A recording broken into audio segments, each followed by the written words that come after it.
ऐ वतन हमको तेरी कसम, तेरी राहों में जहाँ तक लुटा जाए। रफ़ी साहब एक सच्चे देशभक्त थे और ये रफ़ी साहब ने कई मौक़ों पर साबित किया है। 1947 में बंटवारे के बाद रफ़ी साहब ने लाहौर में नहीं बल्कि हिंदुस्तान में ही रहना पसंद किया। जब भी रफ़ी साहब ने कोई देशभक्ति गीत गाया तो हमेशा गाते वक्त उनकी आंखें भर आती थीं। एक किस्सा है रफ़ी साहब की ज़िंदगी से जुड़ा हुआ जो शायद बहुत लोग नहीं जानते होंगे।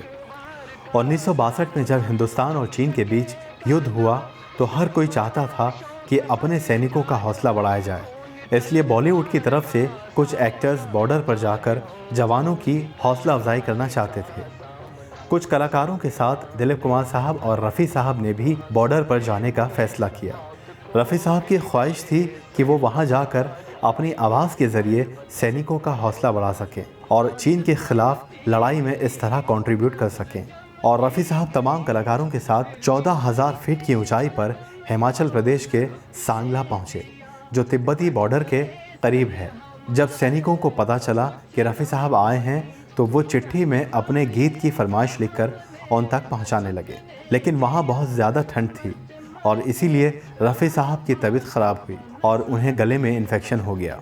अगले ही दिन रफ़ी साहब को गाने गाकर सेना के जवानों का हौसला बढ़ाना था। रफ़ी साहब को लगा कि अब वो गा नहीं पाएंगे। उन्हें इतना अफसोस हुआ कि वो रोने लगे। दिलीप कुमार साहब उनके पास मौजूद थे और वो रफ़ी साहब को समझाते रहे कि कल तक आपका गला ठीक हो जाएगा। रफ़ी साहब का गला इतना ख़राब हो गया था कि वो ठीक से रियाज भी नहीं कर पा रहे थे। दिलीप कुमार साहब ने रफ़ी साहब को अदरक और शहद का काढ़ा बनाकर पिलाया, जिससे उन्हें कुछ आराम मिला और ऐसा उन्होंने दिन भर और रात भर किया। अगले ही दिन जब रफ़ी साहब रियाज करने लगे तो उनका गला बिल्कुल ठीक हो चुका था।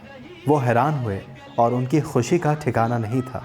इसके बाद दिलीप कुमार साहब और रफ़ी साहब बाकी कलाकारों के साथ जवानों के बीच पहुंचे और रफ़ी साहब ने कई सारे देशभक्ति गीत गाकर सैनिकों का हौसला बढ़ाया। सेना के जवान रफ़ी साहब के गीत सुनकर बहुत खुश हुए और इस तरह से रफ़ी साहब अपनी आवाज़ के ज़रिए चाइना के खिलाफ युद्ध में शामिल हुए।